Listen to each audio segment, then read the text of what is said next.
Hello students, welcome to all about civil structural mechanics. हम topic पढ़ रहे हैं एसएफडी एंड बीएमडी। एसएफडी यानी कि shear force diagram and BMD मतलब बेंडिंग मोमेंट डायग्राम। तो हमने सिंपल सपोर्ट के लिए एसएफडी और बीएमडी काफ़ी अच्छे से पढ़ लिया है। उसके बाद हमने शुरू किया था कैंटिलीवर के लिए कि जहाँ पर बीम में एक साइड कैंटिलीवर सपोर्ट होगा और दूसरी साइड फ्री है। कैंटिलीवर का मतलब होता है एक साइड फिक्स्ड है, फिक्स सपोर्ट है और दूसरी साइड कुछ भी नहीं है। तो जब भी ऐसा होता है, इस टाइप का सपोर्ट होता है, तो हम उसको बोलते हैं कैंटिलीवर। तो कैंटिलीवर में हम बेसिक डायग्राम जो थे किसी भी पॉइंट लोड के लिए वो हम पढ़ चुके हैं।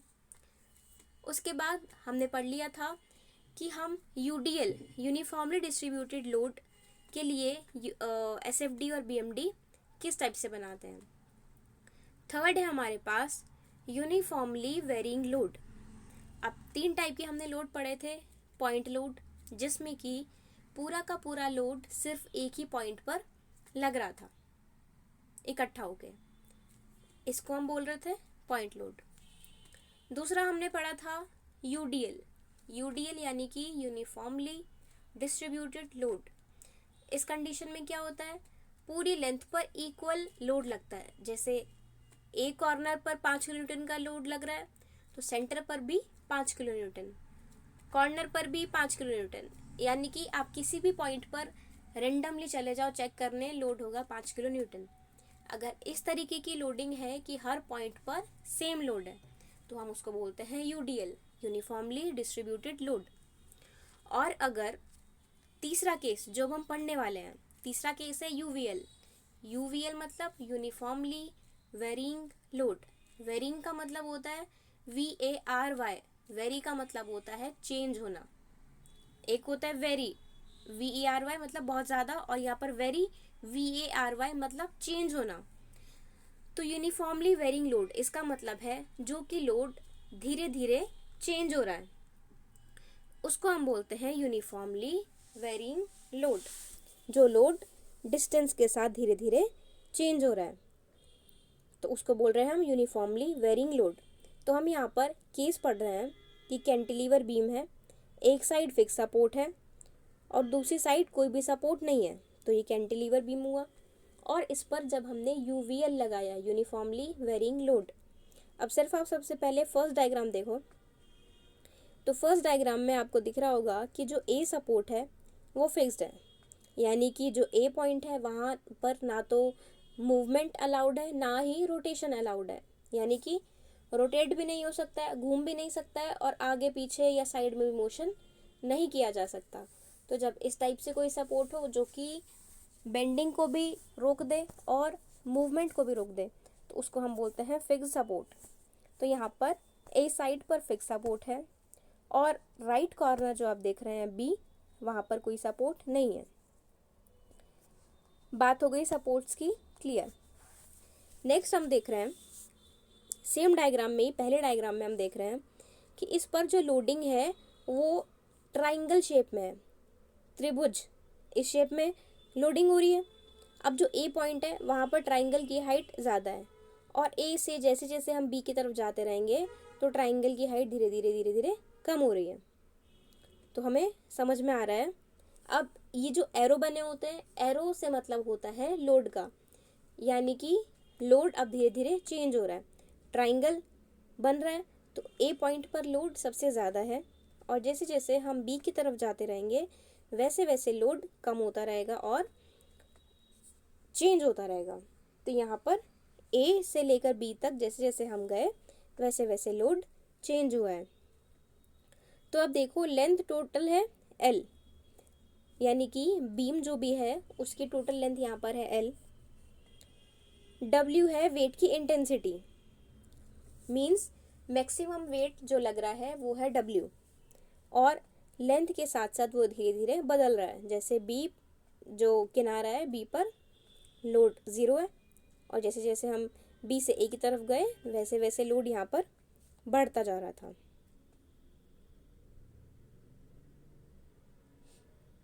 तो अब हम किसी भी पॉइंट पर कैसे फाइंड करते हैं, जैसे W वेट लग रहा है पूरी लेंथ पर, तो जिस भी लेंथ पर अब हमें फाइंड करना है, जैसे W हाइट है और लेंथ L है, तो W लग रहा है पूरी लेंथ को अगर हम कवर कर लेंगे तब लग रहा है। अब हम जैसे हर एक फिगर में एक सेक्शन कंसिडर करते हैं, मान लेते हैं कि फ्री एंड से x दूरी पर एक सेक्शन हमने माना XX। तो यहाँ पर हमें दिख रहा है x, हमने एक एरो बनाया कि x डिस्टेंस हमने ले ली, तो इस x डिस्टेंस पर कितना होगा, लोड होगा W into x upon L. यानी कि अब इस चीज़ को समझो, जैसे W जो वेट है वो पूरी लेंथ पर लग रहा है, तो जैसे जैसे वेट कम होता रहेगा तो आधी आधी डिस्टेंस कम होती रहेगी। अगर हम A और B के बीच में कोई सेंटर पॉइंट लेते हैं, C ट्राइंगल के बिल्कुल बीच में, तो C पर वेट W नहीं लग रहा होगा, W से कम होगा, क्योंकि जैसे जैसे हम A से B की तरफ जा रहे हैं वैसे वैसे वेट कम होता जा रहा है। तो अब A से B की तरफ हम आगे निकले तो वेट धीरे धीरे कम और कम और कम और कम, और फिर लास्ट तक B पॉइंट तक जाते जाते वेट हमारा 0 हो गया, लोडिंग 0 है। तो हम ये फाइंड करते हैं कि सेक्शन X पर ऐसे फाइंड करेंगे कि पूरी लेंथ के लिए वेट लग रहा है W। तो अगर हम X डिस्टेंस पर वेट निकालेंगे तो W में से W और X यानी कि वेट जितना X लेंथ पर लग रहा है और डिवाइड कर देंगे L से, जितना वेट लग रहा है X लेंथ पर और डिवाइड कर देंगे L से, क्योंकि टोटल वेट कितना लग रहा है, W लग रहा है और पूरी लेंथ पर लग रहा है। हमें फाइंड करना है सिर्फ X डिस्टेंस के लिए, तो X डिस्टेंस के लिए कितना होगा, W वेट इंटेंसिटी को मल्टीप्लाई कर देंगे जितनी लेंथ का हमें फाइंड करना है, W इंटू एक्स और डिवाइड कर देंगे L से, क्योंकि इतना वेट लग रहा है। ठीक है, इतनी बात क्लियर है। किसी भी सेक्शन X पर जो कि फ्री एंड से X डिस्टेंस पर है, यहाँ पर लोड लग रहा है W into x upon L। किसी भी डायग्राम में जब हमें शियर फोर्स फाइंड करनी होती है तो हम रिएक्शन फाइंड करते हैं। रिएक्शन किसके बेसिस पर, जितनी लोडिंग है उसके बेसिस पर। तो यहाँ पर W into x upon L, इतनी बात हमें क्लियर है।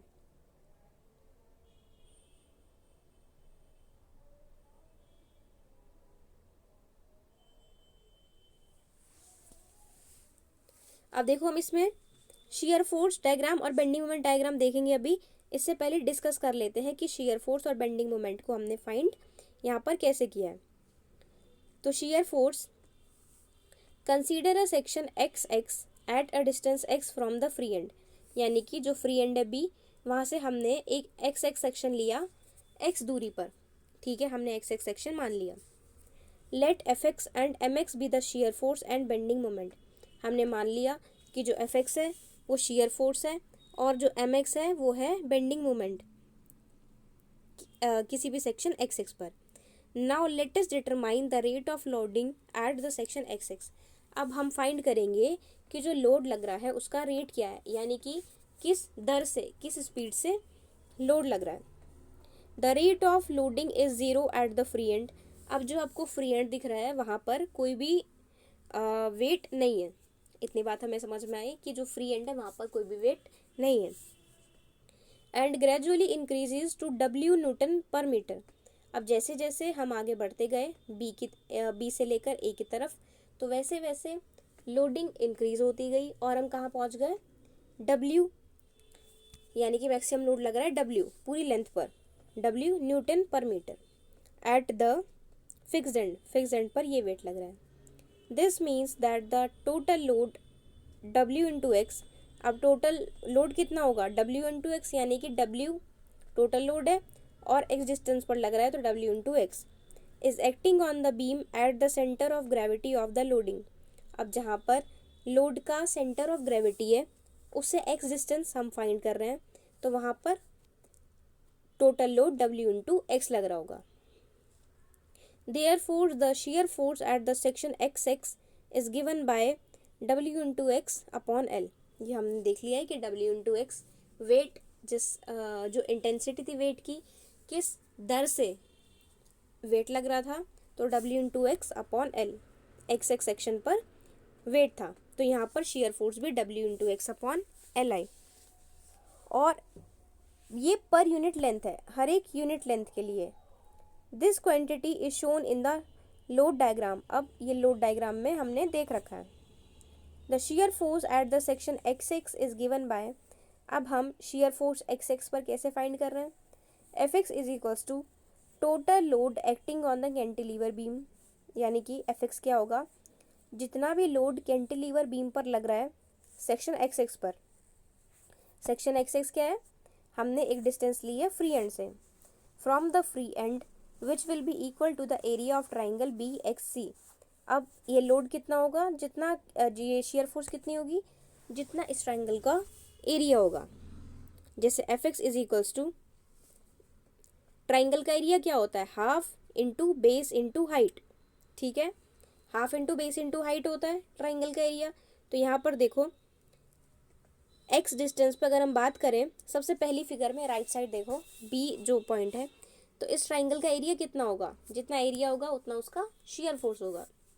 तो शियर फोर्स कितना लग रहा है, एरिया ऑफ ट्राइंगल के इक्वल, क्योंकि ये ट्राइंगल है तो एरिया ऑफ ट्राइंगल होता है half multiply base multiply height.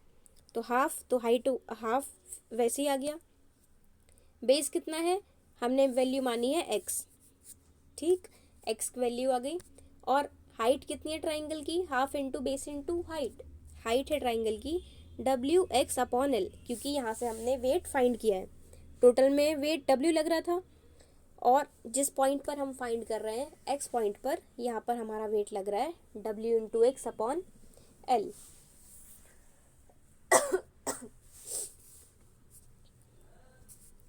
तो यहाँ पर वेट लग रहा है W into x upon L, ठीक है, तो W into x upon L। तो शेयर फोर्स के लिए half into base into height जब हमने फाइंड किया तो हमारे पास आया half into x into WX upon L, यानी कि WX स्क्वायर अपॉन 2L। बात यहाँ समझ में आई, जितना भी ट्राइंगल का एरिया होगा उतना ही शेयर फोर्स लग रही होगी। तो शेयर फोर्स यहाँ पर लग रही है हाफ इंटू बेस, बेस की वैल्यू है x और हाइट की वैल्यू है WX अपॉन L। तो हमारे पास वैल्यू आई WX स्क्वायर अपॉन 2L। जैसे ही हम इतना काम कर लेते हैं कि x की वैल्यू के लिए हम शेयर फोर्स फाइंड कर लेते हैं, तो हमारा 90% काम हो जाता है। क्योंकि अब हमें क्या करना होता है, अब हमें बस शेयर फोर्स डायग्राम में अलग अलग वैल्यूज पुट करनी होती हैं और उसके बेसिस पर रिजल्ट हम निकालते हैं। तो देखो अब सेकंड डायग्राम में, आप देखो सेकंड डायग्राम में आ जाओ, शेयर फोर्स डायग्राम। तो यहाँ पर शेयर फोर्स डायग्राम में बिल्कुल जो राइट कॉर्नर है वहाँ पर शेयर फोर्स 0 है। 0 क्यों है, क्योंकि x की वैल्यू 0 है और किसी चीज़ को हम 0 से मल्टीप्लाई करते हैं तो वो 0 हो जाता है। तो यहाँ पर शेयर फोर्स भी 0। लेकिन जैसे जैसे x की वैल्यू बढ़नी शुरू हुई, यानी कि x की लेंथ बढ़ रही है, धीरे धीरे धीरे x इंक्रीज होते होते L के बराबर हो जाता है, यानी कि हम B पॉइंट से शुरू करते हैं और B पॉइंट से बढ़ते बढ़ते बढ़ते हम A पॉइंट की तरफ आते हैं। तो हमने B से शुरुआत की और हमने इक्वेशन फाइंड कर ली थी। इक्वेशन थी WX स्क्वायर अपॉन 2L। तो WX square upon 2L, x section पर इतना शेयर फोर्स लग रही है, WX स्क्वायर अपॉन 2L। तो अब हम इस इक्वेशन से पूरे बीम में किसी भी लेंथ पर शेयर फोर्स फाइंड कर सकते हैं।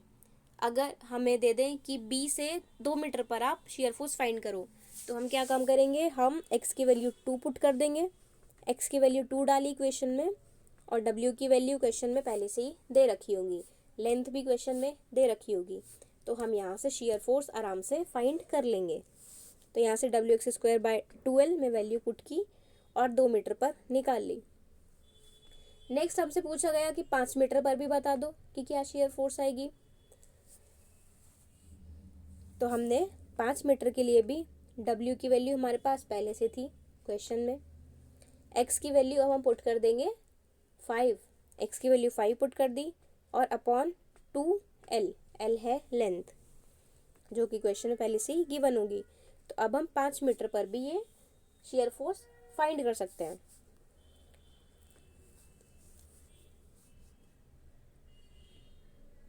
इसके बाद हम ये वैल्यू एल पर भी फाइंड कर सकते हैं, यानी कि पूरी पूरी लेंथ।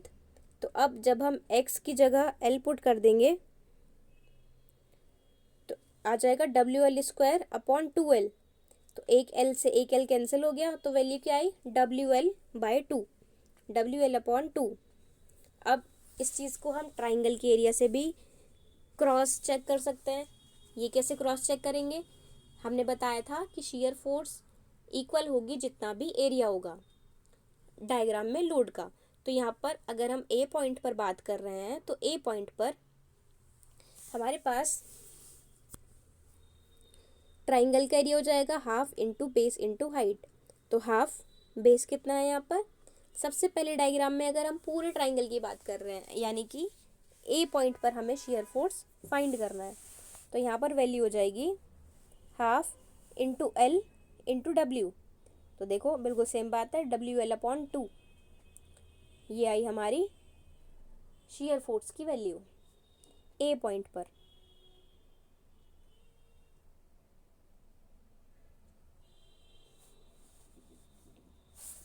अब डायग्राम देखो, सबसे पहले फर्स्ट फिगर, इसको ध्यान से देखो।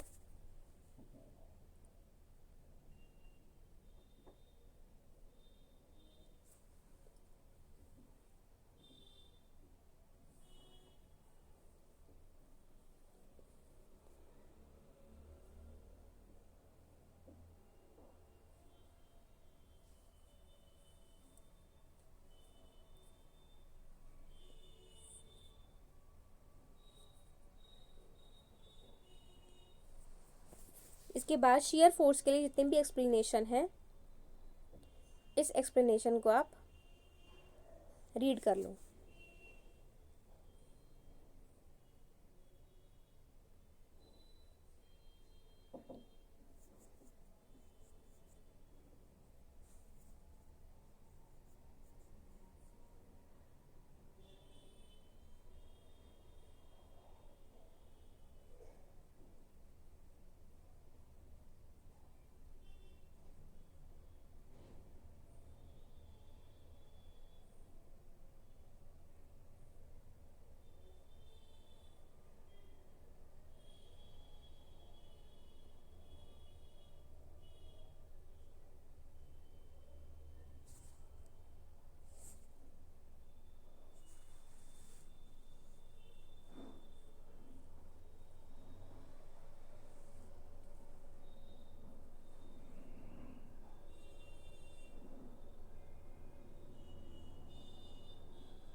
अब हमें वैल्यूज निकालना तो एकदम क्लियर है, ठीक है, वैल्यूज निकालना हम सीख गए हैं। एक और चीज़ समझते हैं, डायग्राम में सबसे जो फर्स्ट डायग्राम है उसके बाद जब हमने शियर फोर्स डायग्राम ड्रॉ किया है, तो शियर फोर्स डायग्राम में हमारे पास इक्वेशन आई थी WX²/2L। अब हमें ये कैसे पता चलता है कि जो भी हम फिगर बना रहे हैं वो ट्राइंगल है कि पैराबोला है या क्यूबिक शेप है। तो फर्स्ट तो आपको ट्राइंगल दिख रही है, ट्राइंगल के बाद सेकंड जो SFD है ये आपको पैराबोला दिख रहा है। तो हमने पैराबोला कैसे बनाया, ये कैसे पता चलता है कि पैराबोला बनाना है कि क्यूबिक बनाना है, तो ये हमें पता चलता है इक्वेशन देखकर। तो यहाँ पर जब हमने किसी भी एक्स सेक्शन के लिए फाइंड की है वैल्यू, तो उसमें आया है WX²/2L, ठीक है, क्योंकि हम हर एक लोडिंग का एरिया ले रहे थे, हर पॉइंट पे लोड का एरिया लिया, ट्राइंगल का एरिया लिया, तब हमने उसका शियर फोर्स फाइंड किया है। तो अब W इंटू एक्स स्क्वायर है, एक्स स्क्वायर का मतलब है कि जैसे जैसे एक्स का स्क्वायर चेंज होगा वैसे वैसे शियर फोर्स चेंज होगी, यानी कि शियर फोर्स किस पर डिपेंड कर रही है, एक्स स्क्वायर पर, एक्स की स्क्वायर की वैल्यू पर। तो जब भी किसी इक्वेशन में एक वैल्यू दूसरे के स्क्वायर पर डिपेंड करती है तो शेप बनती है पैराबोला, इसलिए यहाँ पर हमारी शेप बनी है पैराबोला, ठीक है। ये बात हमें अब समझ में आई कि पैराबोला और क्यूबिक कर्व हम कैसे बनाते हैं। लास्ट लेक्चर में भी जहाँ तक हमारा सिंपल एक्स के साथ चेंज हो रहा था तो हमने सिंपल लाइन बना दी थी, स्ट्रेट लाइन। लेकिन जब यहाँ पर एक्स के स्क्वायर के साथ वेरी कर रहा है तो तो पैराबोला आया है, और अगर एक्स क्यूब के साथ वेरी कर रहा है तो क्यूबिक कर्व आता है। ये हम बीएमडी में पढ़ेंगे। तो ये चीज़ आपको कॉन्सेप्ट क्लियर कि कैसे हम पैराबोला बनाते हैं और कहाँ पर क्यूबिक बनाते हैं। तो सिंपली जब एक्स स्क्वायर के साथ चेंज होगा तो हम वैल्यू लेते हैं पैराबोला। तो अब हम इस इक्वेशन के बेसिस पर हमने एक्स 0 यानी कि बी पॉइंट के लिए और x is equals to L यानी कि ए पॉइंट के लिए शेयर फोर्स की वैल्यू फाइंड कर ली है। ये वैल्यू फाइंड करके हम इसका डायग्राम बना देते हैं और इसको बोलते हैं हम shear force diagram.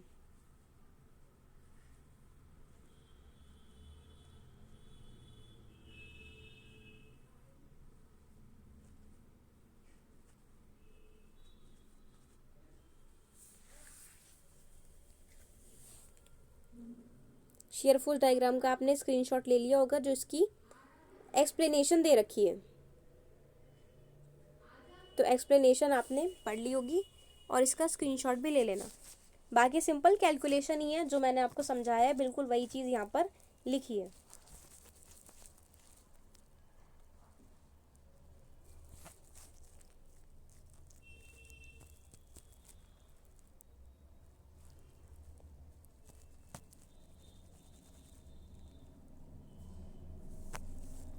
Shear force में एक्स डिस्टेंस पर एक्स एक्स सेक्शन पर हम फाइंड कर लेते हैं शेयर फोर्स की वैल्यू, और फिर उस एक्स में हम 0 वैल्यू रख देते हैं तो हमें एक एंड की मिल जाती है बी की, बी पर कितनी वैल्यू होगी। और अगर हम यही वैल्यू में एक्स की जगह एल रख देते हैं तो हमारे पास जो ए पॉइंट है वहाँ की वैल्यू हमें मिल जाती है कि शेयर फोर्स की वैल्यू क्या होगी। तो यहाँ कैलकुलेशन में यही सब दिखाया है कि कैसे हम वैल्यू लिखते हैं। तो अभी हमने शेयर फोर्स डायग्राम देखा है। शेयर फोर्स डायग्राम हमको एकदम क्लियर है, ठीक है। इसके बाद नेक्स्ट में हम शुरू करेंगे बेंडिंग मोमेंट डायग्राम। आप इस वीडियो में जितनी भी चीज़ें दी हैं उनको जब प्रैक्टिस करोगे, सिंपल एक डायग्राम बनाना, फर्स्ट डायग्राम जो बना है, फिर उसके बेसिस पर अपनी कैलकुलेशन करना और कैलकुलेशन के बेसिस पर अपनी शेयर फोर्स डायग्राम बना लेना। तो शेयर फोर्स डायग्राम ऐसे बनता है। ओके, नेक्स्ट वीडियो में हम कवर करेंगे बेंडिंग मोमेंट डायग्राम यूवीएल के लिए जिस पर कैंटिलीवर सपोर्ट है। Thank you.